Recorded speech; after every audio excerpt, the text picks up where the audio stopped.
हरियाणा के भिवानी में दिनोद रोड नाले से व्यक्ति की लाश मिलने का मामला सुलझ गया है। सीसीटीवी के आधार पर इस मामले में पुलिस ने रील्स बनाने की शौकीन उस व्यक्ति की पत्नी और उसके प्रेमी को गिरफ्तार किया है। इन दोनों ने पूछताछ में हत्या का जुर्म कबूल किया। आरोपियों ने पुलिस को बताया है कि 25 मार्च की रात को इन्होंने व्यक्ति की गला घोंटकर हत्या की। इसके बाद जब सभी सो गए तो उसकी लाश को चादर में लपेटकर बाइक से नाले तक ले गए और उसे वहां फेंक दिया।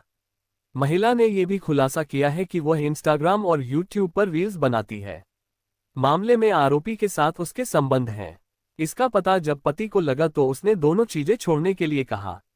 इसे लेकर दोनों के बीच झगड़ा हुआ था, जिसके बाद वारदात को अंजाम दिया गया। पहले 2 पॉइंट में जानिए किस तरह सामने आया मामला। 1. नाले में लाश मिली। अगले दिन पहचान हुई। सदर थाने के एसएचओ नरेंद्र कुमार ने बताया है कि 29 मार्च को दिनोद रोड के नाले में एक शव पड़ा होने की सूचना मिली।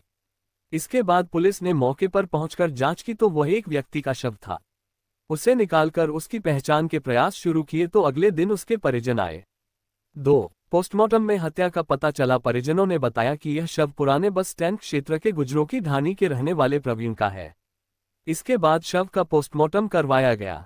उसमें पता चला कि प्रवीण को गला घोंटकर मारा गया। इसके बाद मामले की जांच शुरू की गई। अब वे 5 पॉइंट जानिए जो पुलिस को परिजनों ने बताए। 1. शुरू से ही पति पत्नी में अनबन थी। प्रवीण के पिता सुभाष ने बताया कि उनके बेटे की शादी करीब 8 साल पहले रेवाड़ी के गांव जुड़ी की रहने वाली रवीना के साथ हुई थी। इससे उसका एक बेटा हुआ जो अब करीब 6 साल का है। शादी के कुछ महीनों बाद से ही रवीना और प्रवीण के बीच अनबन शुरू हो गई थी। 2. पत्नी यूट्यूब पर फिल्में बनाती, अवैध संबंध भी रखने लगी। रवीना यूट्यूब पर कुछ फिल्में बनाती थी।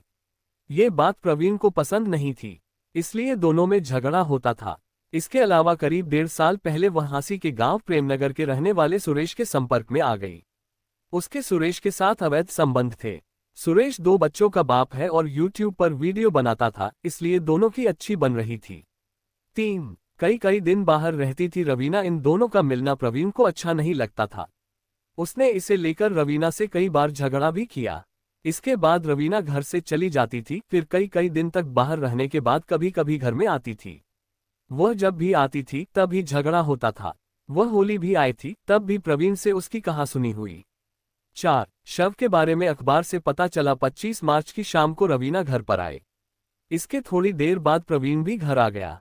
वह अंतिम समय था जब प्रवीण को आते हुए देखा। उसके बाद प्रवीण का कुछ पता नहीं चला। इसके बाद तो 4-5 दिन बाद अखबार में खबर देखी कि नाले में एक शव मिला है। शव के बारे में पढ़कर लगा कि यह प्रवीण का ही है। जब पहचान के लिए अस्पताल पहुंचे तो वह प्रवीण का ही शव था। 5. वारदात वाली रात रवीना आई जाते नहीं देखी। इसके बाद 25 मार्च वाली रात याद आई जब रवीना घर आई थी। उसे भी लोगों ने आते ही देखा था, जाते हुए किसी ने नहीं देखा। जब उस रात की सीसीटीवी फुटेज निकलवाई गई तो एक बाइक पर 3 लोग जाते दिखे। उससे ही शक हुआ कि यह सुरेश है जो बाइक चला रहा है। रवीना पीछे बैठी है और प्रवीण बीच में है, जिसे चादर से ढका है। इसकी जानकारी पुलिस को दी गई। अंत में रवीना ने बताई वारदात की कहानी। सख्ती से पूछताछ में राज उगला। सीसीटीवी फुटेज के आधार पर पुलिस ने रवीना और उसके प्रेमी सुरेश को पूछताछ के लिए उठाया। जब उनसे सख्ती के साथ पूछताछ की गई तो उन्होंने सब कुछ उगल दिया। उन्होंने मान लिया कि प्रवीण की हत्या उन दोनों ने ही मिलकर की है। पति से मिलने गई तो झगड़ा हुआ। रवीना ने पुलिस को बताया, मैं 25 मार्च को प्रवीण से मिलने गई थी।